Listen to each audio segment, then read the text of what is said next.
Alarming scale of domestic surveillance under this White House. It is shocking and it is inexcusable. Millions of Americans, according to The Guardian, not to some conspiracy theorist, but now according to The Guardian. Stu, will you do me a favor? Would you do a real quick search? There was I thought it was the HuffPo, but I could be wrong. Maybe it was Slate or something like that.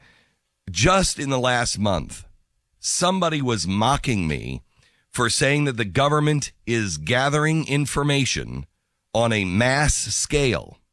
And I remember reading it, and I'm thinking to myself, and they said, and he has no evidence. Oh, well, the American people, they're gathering information. And I thought to myself as I'm reading it, what the hell do you think they're doing in Utah?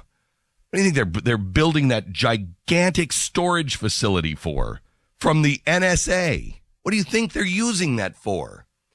Now, I really want to point out which, newspaper or website was mocking me as a conspiracy theorist for this. Now that secret documents have been released, you'll notice not to the American press, but to The Guardian. By the way, no, we won't go into that. No. The Guardian is reporting today that according to alleged top secret court orders obtained by The Guardian, millions of American phone records are being indiscriminately collected every day by the NSA. The alarming discovery seems to reveal the scale of domestic surveillance under this administration. The order issued in April demanded that Verizon, now this is the only one we know of, demanded that Verizon give the NSA information on all telephone calls in its system on an ongoing daily basis. My gosh, what do you need that for? They defended this today by saying that such information, the telephone records of U.S. citizens, is a critical tool in protecting the nation from terrorist threats. How is gathering the phone calls of normal American citizens not suspected of terror, how does that help protect the nation from terrorist Let me ask you this. If that really is they're protecting from, how come they need if you are a Verizon customer, and again, this is the only one that we have. But it's not the only one they're doing. It's, of course, why would you just do Verizon? It's silly why would to you think just it do is. Verizon? They're doing all of them.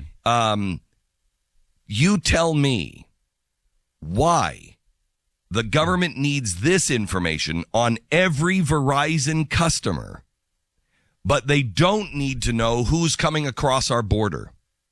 They don't need to know where the 15,000 foreign nationals are that skipped out on their visa. Just didn't show up to school, but they're here in the United States. You tell me why they need my grandmother's phone records, but they don't need to know where the Saudi nationals are. Why they need to know who's calling who inside the United States of America. They need to know who's calling who, how long the phone conversations were lasting, the GPS locators for all of the cell phones, when those phones, when that phone call was made. Why do they need all of that for domestic terror? But they can't seem to get it right with the Boston bombers. They don't know where that guy was.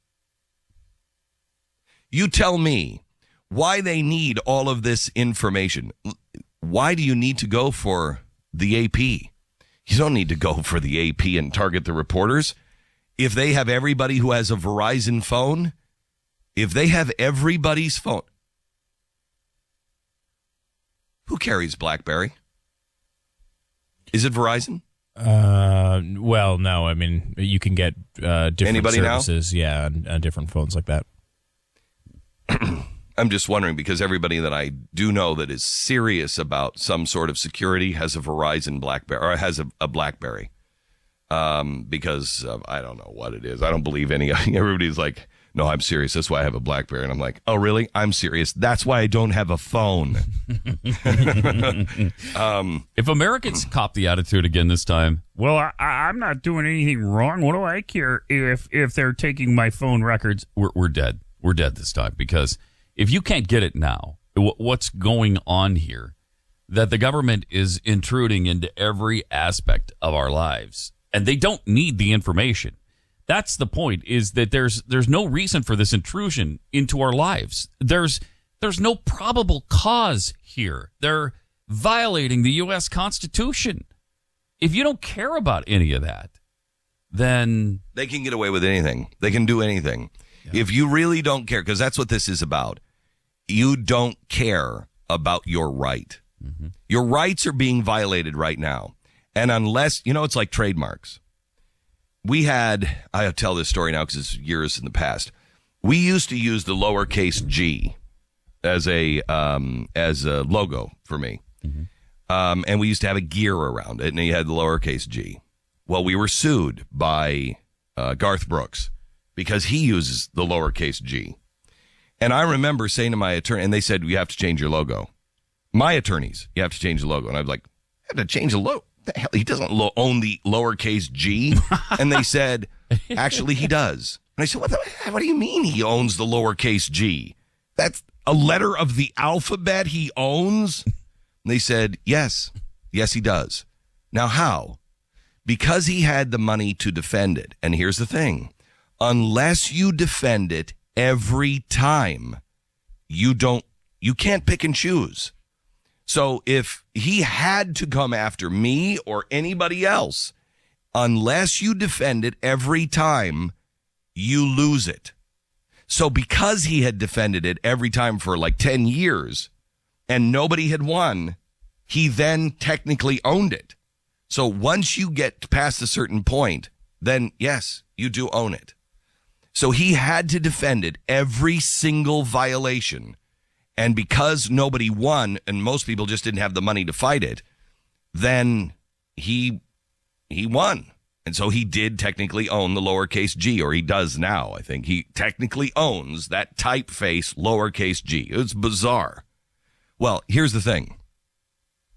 The same thing with your rights. Unless you defend those rights every single time, you lose them. You can't pick and choose. You can't say, well, I'm not affected by that, so I don't care.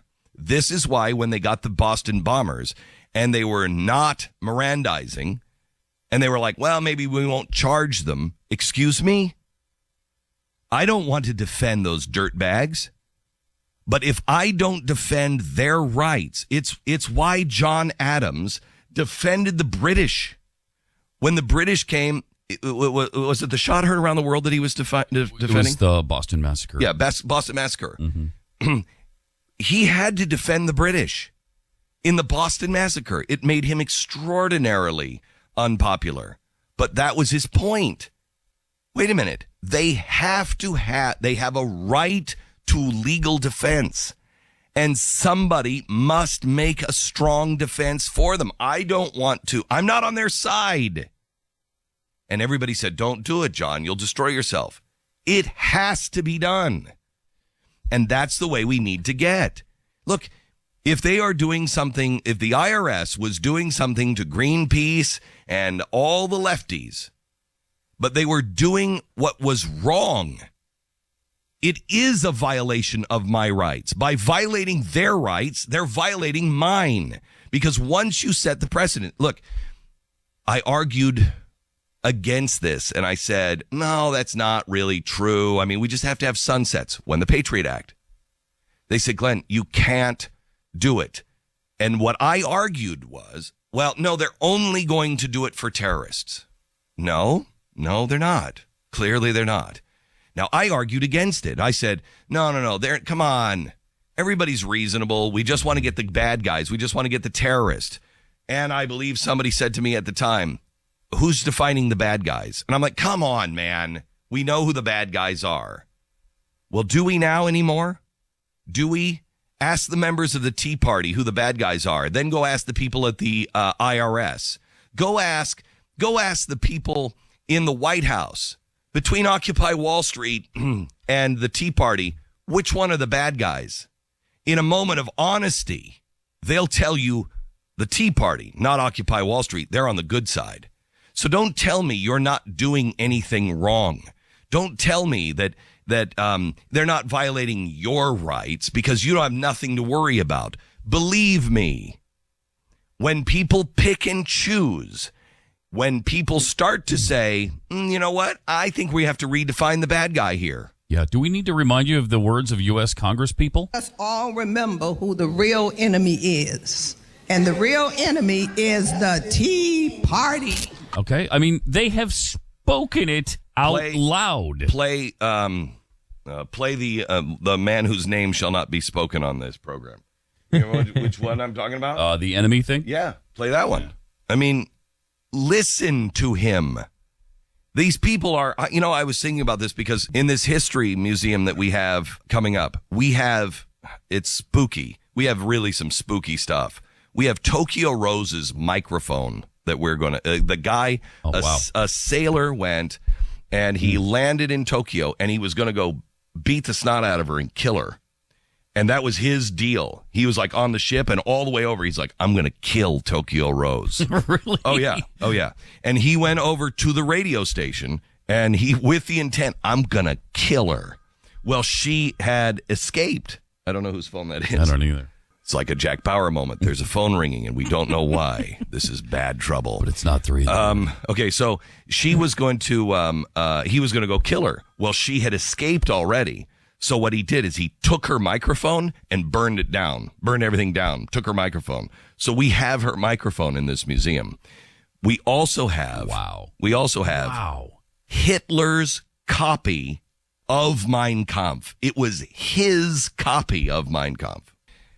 Frightening stuff. So I was on the plane yesterday, and I'm thinking about Samantha Power, quite honestly, with everything that she is on record talking about, everything that she has said in the past about Israel and about how they have to defend the Palestinians with a mobile force and everything else.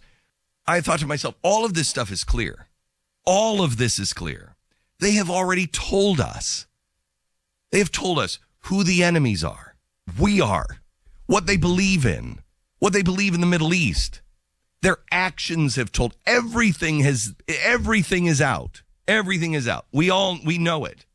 Just as much as in Germany, when you read Mein Kampf, I'm sorry, I know the German people want to claim they didn't know, but it's in there. It's all in there. Every bit of it is in Mein Kampf. Everybody read it, but everybody wanted to read the nationalist part. Everybody wanted to read, oh, yeah, good, strong Germany. Well, he doesn't really mean that part. No, yes, he did. Yes, he did. And so do these people. When they say, you're the enemy, they mean it. But no, let's not worry about that. Well, they're just trying to get the terrorist. Really? Are they? Who are they arming over in Libya? Who are they arming over in Syria? Who are they protecting here? Who did they just have the Justice Department go give a talk about in Tennessee?